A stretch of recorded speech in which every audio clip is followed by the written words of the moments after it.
welcome to the Tea with Crema. My name is Chris. I'll be one of your hosts, and I'm joined by my best friend, Emma. Hello! Today is a super special episode. We have our first actual guest, not someone that we forced and drug onto the show. We have someone here, and her name is Shamaine Wilson, and she has an addiction, y'all. She's addicted to setting goals and crushing them. Some call her ambitious. Some call her crazy. She's a Jesus lover. She's a wife, a mother of 3 amazing boys, an educator, and very recently, an entrepreneur. So let's all welcome Shamaine. Hey, everybody. Thank y'all for having me on your show. We're super, super excited. All right. Before we get started with our episode, we do want to check in. What tea does everyone have today? Today I am drinking, surprise, surprise, green tea again. But this time it's not the H-E-B brand because that was trash. Sorry, H-E-B. You do everything else well. So I'm drinking the Yamamoto brand. What are y'all drinking? I am not big on tea. However, I do have a Folgers Classic Roast medium blend coffee. Oh, at Folgers, please sponsor Shamaine. She just name dropped the heck out of y'all. The best part of waking up is Folgers in your cup. Amen. Amen. I'm excited. It's our first morning episode because Emma hates mornings. So usually we have afternoon episodes, which means I have to drink afternoon teas. But today, no, I get to drink one of my breakfast teas for an episode. So I have my breakfast blend from Tazo and I really like it. It's kind of like a little spicy morning blend, has just enough caffeine to get me going for the day without feeling super wired. So that's my tea today. Highly recommend. One of my favorite morning teas.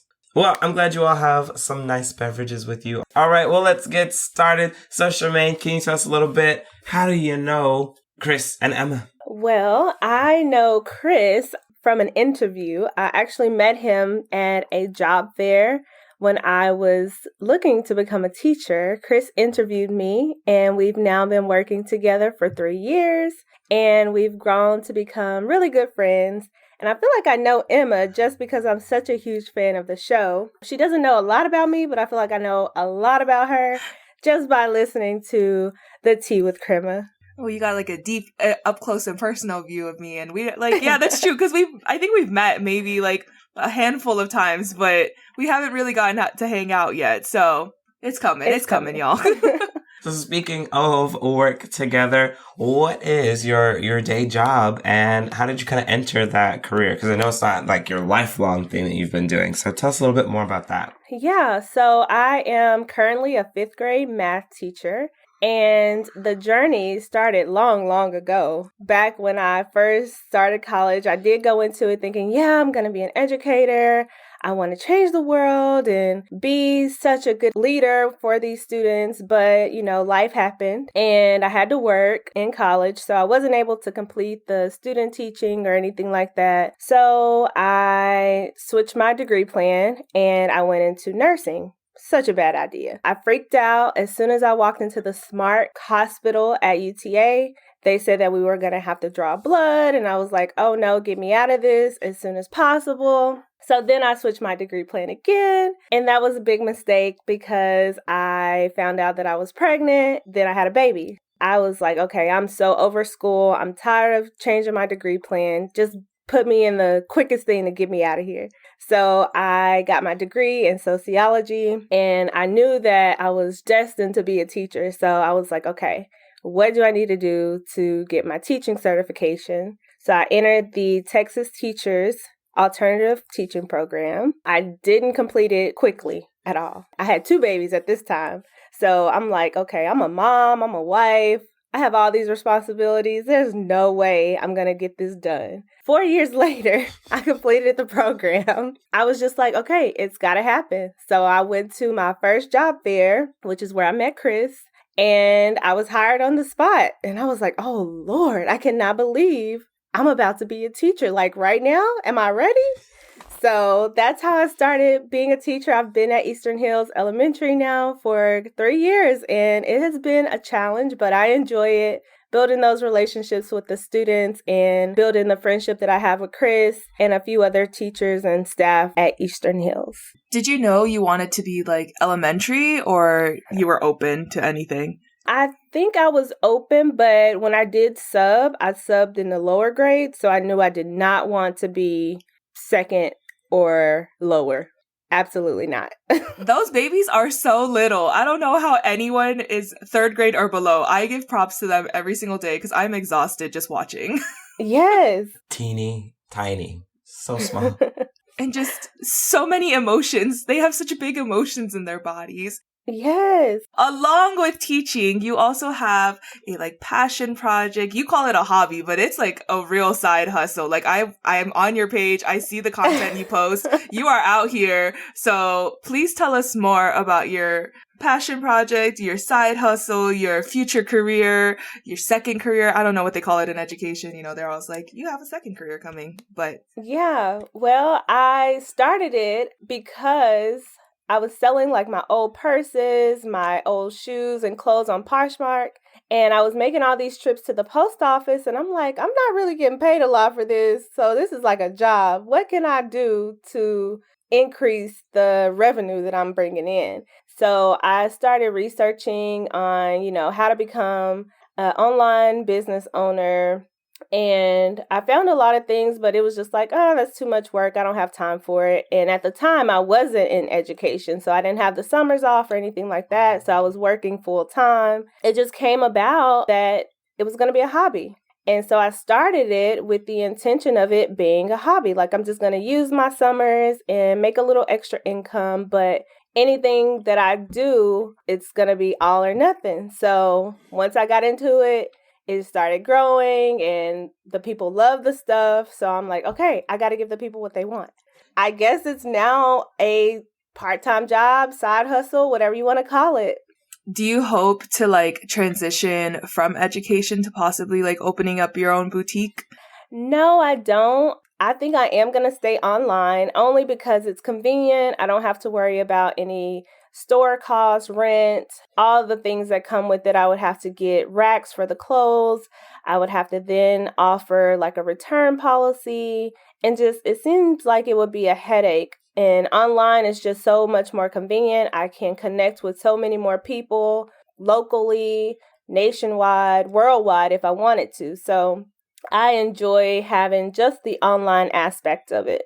So can you tell us a little bit more about Ivy Grace too? And like, what do you do? Like, what are the products that you sell? Like, give us all the tea. Also drop your @ too, so everyone knows to come follow you. All right, I will. So thank you for that. You can follow Ivy Grace Boutique on Instagram at @IvyGrace_boutique. Also on Facebook at Ivy Grace Boutique 2020. Or you can shop at ivygraceboutique.net.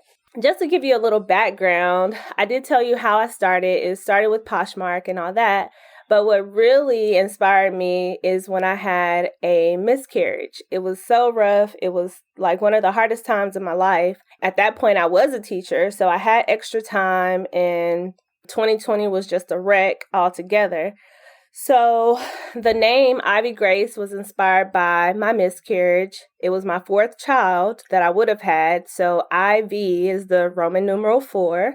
So that's where Ivy comes from. And then Grace is, I dove really deep into my faith at that point. So the grace of God really helped me get through that hard time. I was so sad. Like, I never felt that sad before. Although I had 3 healthy kids already, just to think that all the plans we've made for this 4th child to come in, the rooms being painted, the names we could come up with, it was just really depressing. So Ivy Grace Boutique was inspired by the miscarriage, and it really helped me push forward to complete the project, to get it started. And once I start something, I'm not turning back. It's all or nothing. So I dove into it. I did my research, and it's just something that I wanted to do. So the products that I sell, I cater to women between the ages of 32 and 40. And Chris is like 32. That's a weird number. But I'm like, yeah, I'm 31. So I would say 31, but a lot of women my age don't really dress the way I do. I'm more of a classy, chic, and comfortable type of girl. So that's the age group that I like to cater to. I sell fedoras, I sell jewelry, I sell handbags, crossbody bags. Just go to the website. You'll see it all. IvyGraceBoutique.net. Yes, leave the people hanging. Let them go and check it out themselves. I think one thing though for sure that I do appreciate about like the products that you sell is that you're pretty like size inclusive, because a lot of times like when I try to go online shopping, like Chris and I even went to the mall the other day and I was like, oh, let's go into Cotton On. And he was like, okay. And we walk in and I was like, oh shoot, I have to go online. I forgot, like I can't shop in store here. And he was like, this is so annoying. He's like, that's not okay. I was like, well, big girl problems. I mean, oh no. And so, but one thing I do appreciate is that you do have like a selection of plus size clothing as well. So plus size gals out there, Ivy Grace Boutique better be your next stop.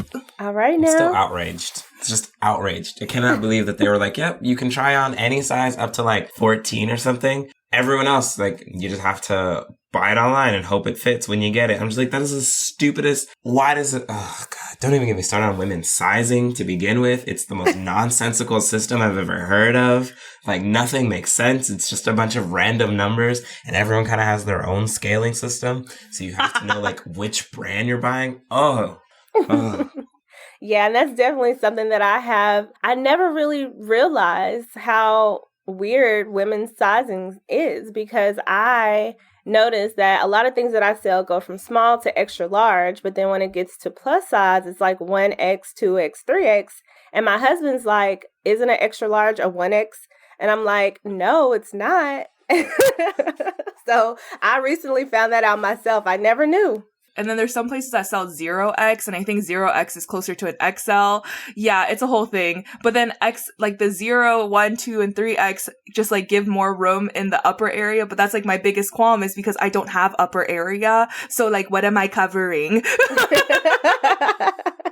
So you've gotten Ivy Grace off the ground. It's doing really well. But what are some challenges that you've had developing it from going from, Poshmark, where you're running to the post office constantly, to now you have your own boutique that you're running? I would say the biggest challenge I've had so far is just balancing the time that I'm spending on all the aspects. Trying to balance the time between my family, my personal time, my me time, and my regular job. That has been the biggest challenge for me, because I feel like I'm still in time from every little piece of my life just to put into the business. And it's been working out, but I'm starting to see that my husband is like, okay, you've been in the office for a while. When are you coming out? So I'm trying to figure out that schedule and get it, perfect, so that I'm not stealing time and I have the dedicated time to spend on the business and I don't go outside of that schedule. So that is my goal, and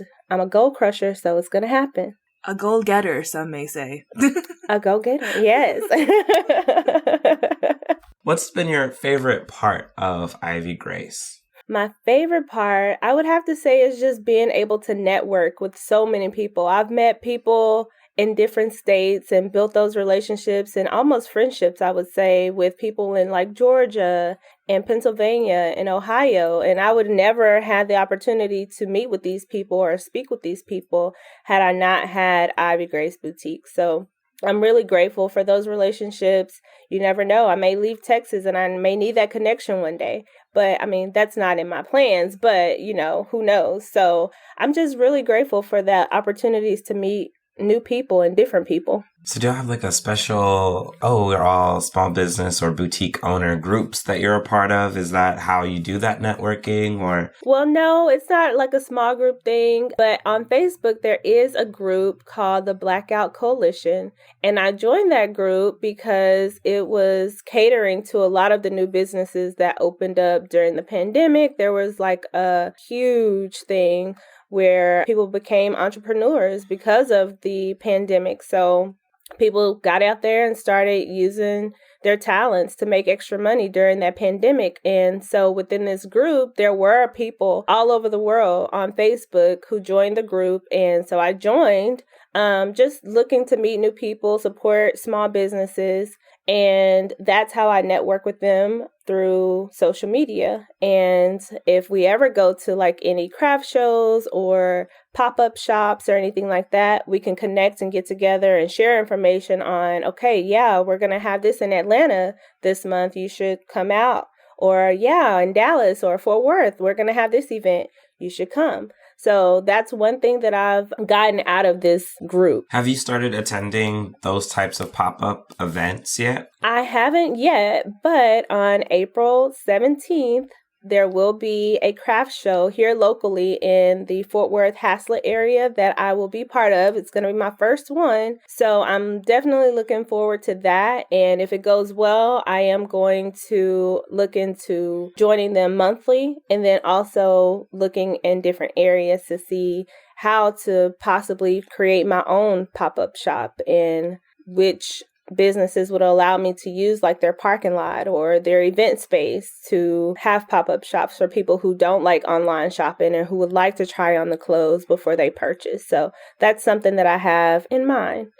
That's awesome. I love that there's a network for small business owners. My parents owned a small business for a really long time when I was growing up. So I just know how difficult it is to get out there. But I love that it's not a toxic place, or it seems like it's not a toxic place. No, it's not at all. You're all empowering each other and kind of mentoring each other through everything and just supporting, honestly. Are you on Clubhouse?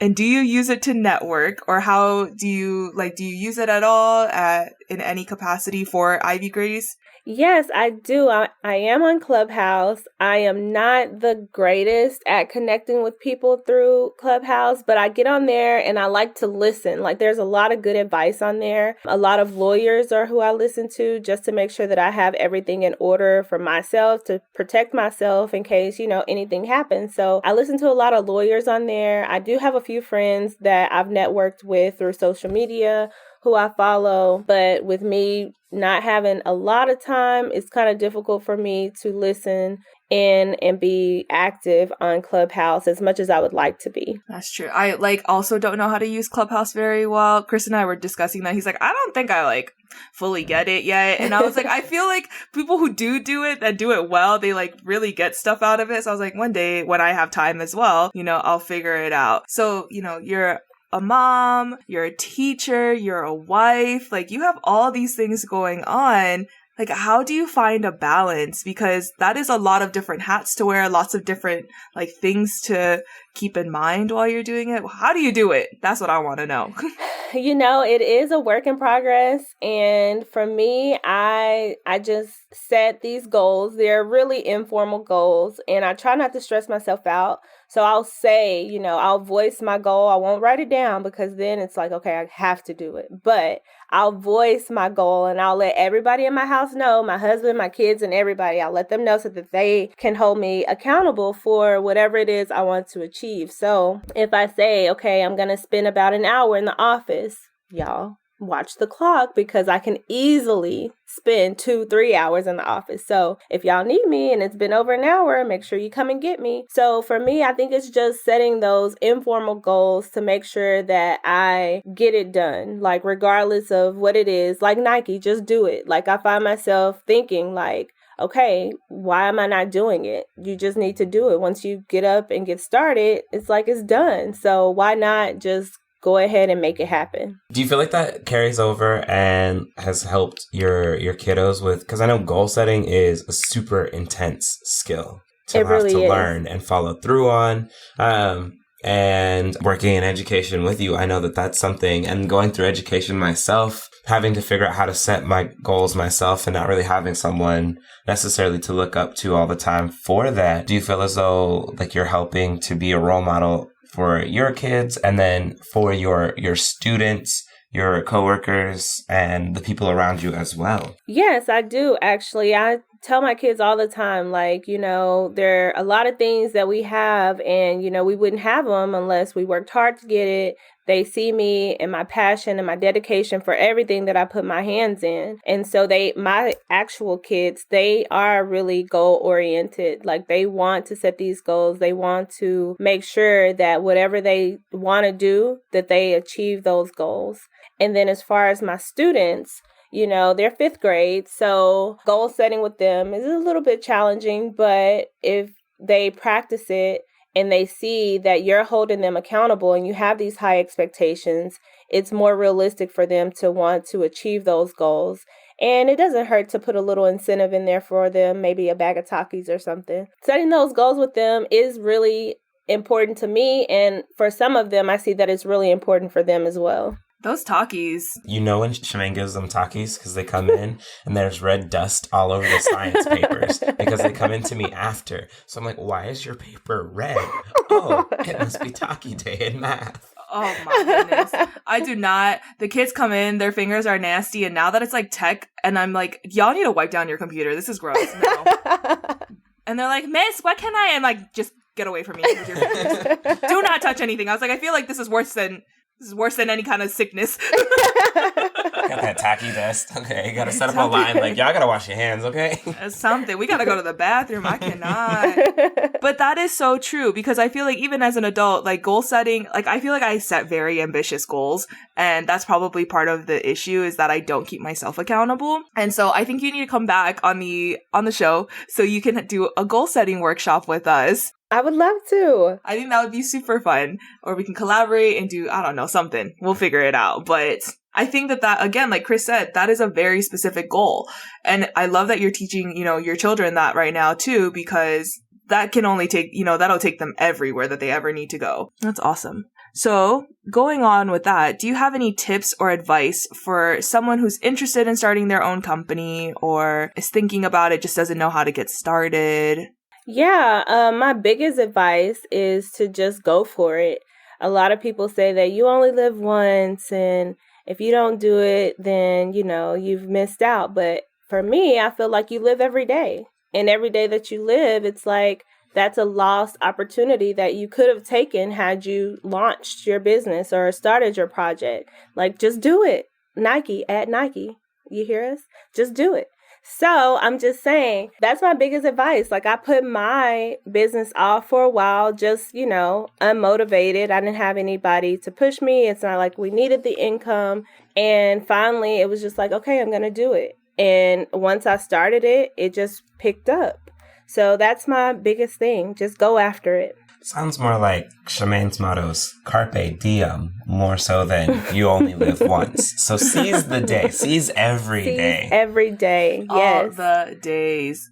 Yeah, because I feel like a lot of times, we see on social media, like people who are doing all these businesses and doing super well. And we just hope that like we go into it and it'll just happen, right?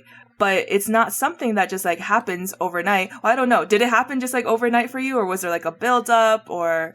Yeah, it wasn't overnight. Of course, there were a lot of things that had to happen. Like there are so many things behind the scenes that you don't see. So you have to get those licenses that you need. You have to go and file certain paperwork. You have to have this equipment. You have to have the technology. You have to have the platform. So there are a lot of things that I had to have in place before I just popped up with the business. But I did start posting everything on my social media overnight. I pulled a Beyonce. So I dropped my business online overnight so that the next day when people woke up to this, they were like, is this your business? So I'm like, yeah, that's my business. And they had all these questions about how did I get started? And it was like, I think it took me a good month to actually get it up and going. So it wasn't an overnight process. And just to think of the business and to have the inspiration, that took years. That's Shamaine, y'all, the Beyonce of Ivy Grace. Move over Lemonade, come through Ivy Grace Boutique. So kind of speaking of those tips, I know you mentioned a lot of, and we've all kind of seen it, a lot of small businesses popping up during the pandemic. And so I'm curious to know, how did you not find yourself like drowning in this sea of new businesses and still being able to find that success, be successful, stick true to Ivy Grace, and continue to grow during a time where the market kind of got a little saturated?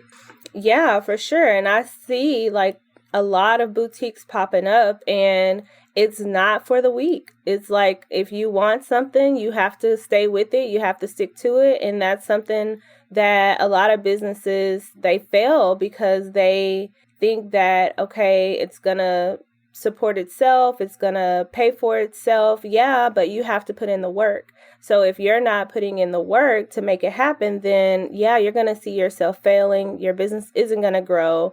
And I talk to a lot of friends who have like t-shirt companies, and they're like, oh, you're always posting things. I have to do much better. And I wish I could do that. And they have these things where you could schedule your posts.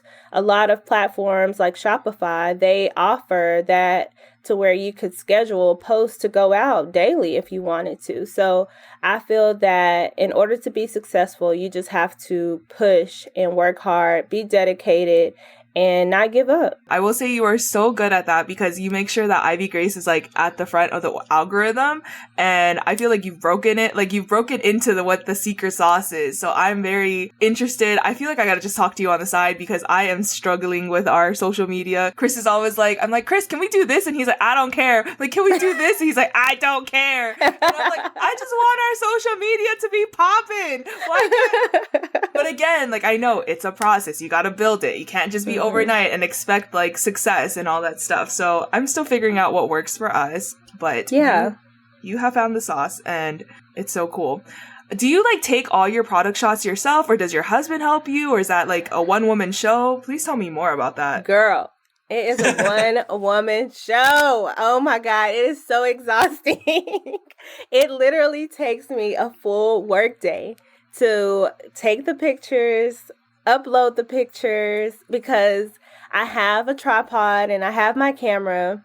So I take like a few shots just to make sure the lighting is okay.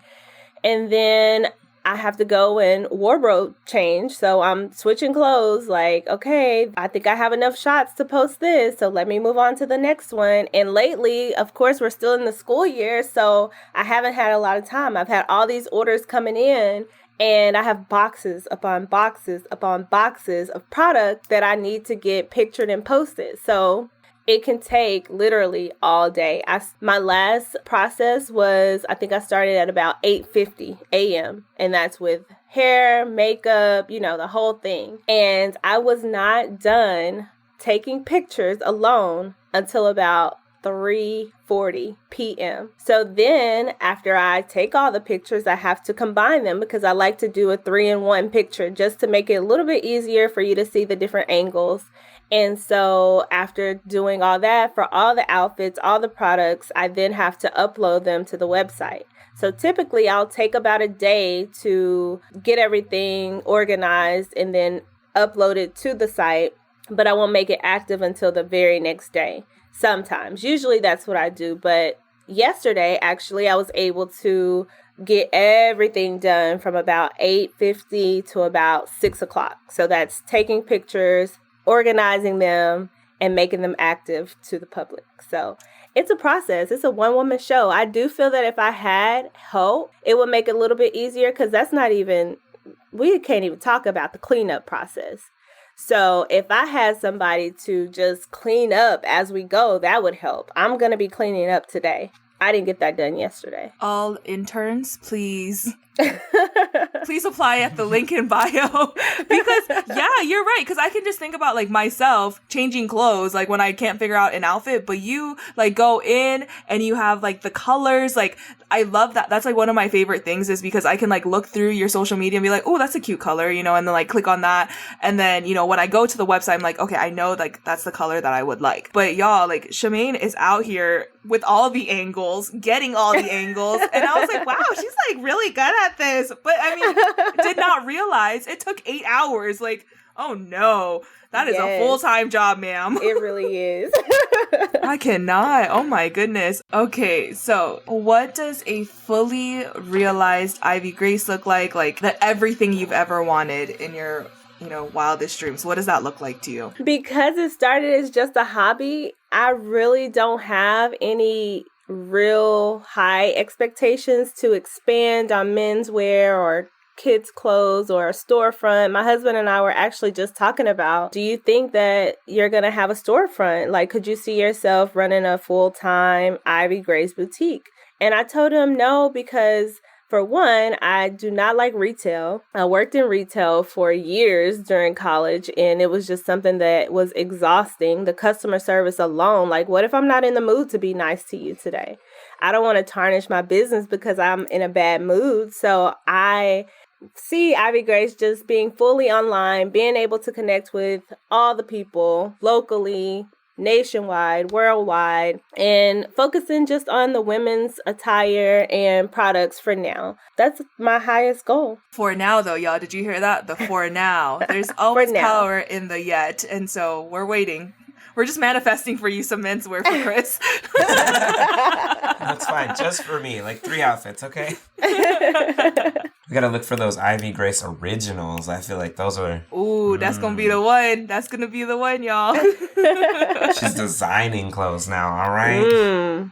Was there anything else you'd like to share with everyone, Shamaine, about Ivy Grace? Your endeavors, those projects? No, I would just like to add that I'm grateful, for a family who's so understanding, my husband who's so supportive throughout the whole process, the late nights, my kids helping me just throughout everything. I'm just grateful that I have such a good support system here at home. Emma, do you have any other questions you want to ask? Oh, I'm like in my feels now. I'm like, yes, shout out to the family, because that's true too. Like every successful business also needs to have that support. Because, you wouldn't be able to do what you do if your kids was like running in and out of, like in and out of your shots and doing all this stuff. So like, just as much as it's like a full-time job for you, it's like a full-time job for the fam too. Right. Oh, I love that. Okay. Bringing them along for the journey. For the journey and the goal setting. Okay. Well, I have no questions on my end, though, but thank you again, Shamaine, for coming to our show, and being a willing participant to be interviewed. Yes, I have enjoyed it. I love y'all's show, so I feel very special to be your first willing guest to be here. Isaac's gonna be listening to this like, y'all, I was also willing. No, he was forced. He was forced to do this. He did not really receive an invitation. It was just like, great, we'll see you Saturday. With that, let's get going with our rapid fire questions.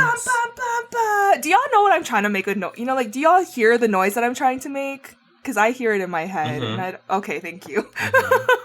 And I remember, and I specifically know that noise because there was I had a job one time, and so all the guys at the job downloaded an app that made that noise. And so then at the end of the day, when the workday was done, they'd all walk around with their phones on full blast, just pressing the button and making the noise. I'm like, if y'all don't just go home. Just go home. I can't. Just stop with this. And then they throw fizz. It was a whole thing. Anyways, rapid fire questions. Is there anyone who would like to go first? I'd go first. Okay. Oh, so my question, this is my favorite part. So, if you experienced a Freaky Friday, who would you trust most to be you? Oh, no. Probably Chris to do my job. I feel like Chris would be the most well-equipped to be able to go in and be like, I'm gonna teach now. I was like, I'd probably trust Isaac, but I was like, he'd be in front of those kids and let's watch a movie. Not even let's view a film. He'd be like, nah, we watching a movie. We gonna watch Transformers today, something that blows up. The kids would be like, let's watch A Quiet Place, miss. And he'd be like, okay. I was like, or maybe my mom. I was thinking maybe my mom would be, but I wouldn't be able to Freaky Friday with her and do her job. That's the part where I'd be like, no thanks, I'm good. That's an awesome question. I don't know. So Chris probably. Chris, who would you choose? I feel like I could choose a lot of people, actually. I could choose Shamaine, I could choose Emma, I could choose my mom. I think if I wanted to be a little risky, I would choose, my brother and my sister. Oh. Risky, maybe on a Saturday, but... No, it's a Friday. It's a Friday? It's a full moon, Friday the 13th. Yep. Oh, no, I'm switching with my brother, because, that Friday the 13th, woo! Those are challenging days. I didn't believe in the full moon thing until I started teaching. I was like, oh no, it's different. Full moons are different. Oh my goodness. What about you, Shamaine? Just to break out of my shell, I would pick Brian because he is definitely not going to teach my children at school. He's going to crack jokes with them all day, and I don't do that. I'm more of a serious, we learning today. And he's more like a jokester. So I would allow him to be me for a day just to break out of my shell a little bit. The kids would be so thrown off. They'd be like, can we get the Miss Wilson that was here last Friday? Where's she at?